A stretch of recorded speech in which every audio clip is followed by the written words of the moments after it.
আসসালামু আলাইকুম প্রিয় দেশবাসী। আজ দুটো খবর নিয়ে আলাপ করতে চাই আপনাদের সাথে।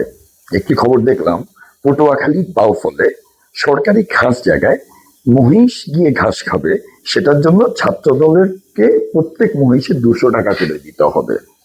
এখন এই ঘটনা দেখে আমি একটা জিনিস চিন্তা করলাম, খাম্বা সরকারের জনগণের প্রতি প্রতিশ্রুতি ছিল 1 কোটি কর্মসংস্থান করবে। যেখানে এখন, যেখানে আগে যে বিদেশি কোম্পানিরাও ছিল তারাও লেজ গুটে পালাচ্ছে, সেখানে বিদেশি কোম্পানি তো নতুন করে আসবে না, কর্মসংস্থান সৃষ্টি হবে না। তাই চাঁদাবাজির ওই কোটাটা পূরণ করতেই হবে আশা করি 1 কোটি কর্মসংস্থানে দিয়ে।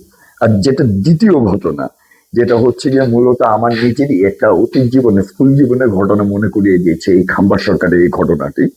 সেটা হচ্ছে গিয়ে, আগে ছোটবেলায় যখন অ্যাসাইনমেন্ট করতাম না ক্লাসে, তখন কাউকে বলতাম যে অ্যাসাইনমেন্টটা করে আসতে, সেই বেচারা রাত ভর অ্যাসাইনমেন্ট করে সকালবেলায় যখন নিয়ে আসতো, আমি সুন্দর করে উপরে আমার নাম দিয়ে বসিয়ে দিতাম। ঠিক একইভাবে আমার নেত্রীর কেনা লাল বাসগুলোকে জোর করে পিং করে দেয়াটা কোনো বাহাদুরির কাজ নয়। আপনারা জনগণের চোখে কত ধুলো দিবেন? এইটা, এই উন্নয়নের জন্যই কি আপনাদের ছাত্রদল উন্নয়ন শোভাযাত্রা করেছে? কোনো মেগা প্রজেক্টের নাম নাই, কোনো মেগা প্রকল্পের নাম নাই, এগুলির উন্নয়নের কথা বলেন আর কত এরকম ফাউগুলি ছাড়বেন খাম্বা সরকার। জয় বাংলা, জয় বঙ্গবন্ধু।